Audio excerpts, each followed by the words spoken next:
Welcome to Tenor Tech, where I solve the problems you didn't even know you had. You start by inspecting the Magsafe ring and pop socket base to find the failure mode.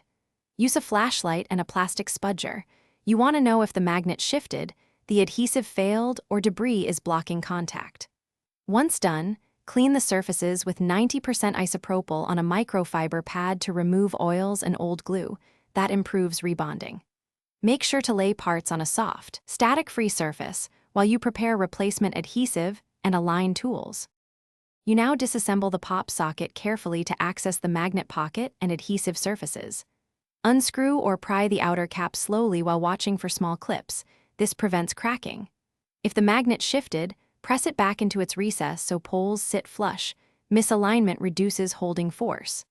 Once aligned, apply a thin 1/2 strip of replacement adhesive around the ring, not over moving parts, so the mechanism still collapses. Make sure to avoid excess glue. Clean overflow immediately with isopropyl. You reassemble the pop socket and press parts together evenly until clips click. Do not over-tighten because stress can crack plastic. Then test on a Magsafe phone by attaching at normal and angled positions and jiggle to confirm stable hold.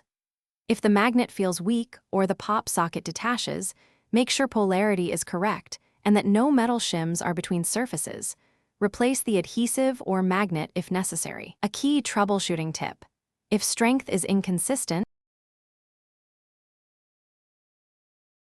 Thanks for watching. Subscribe to keep your life in tune.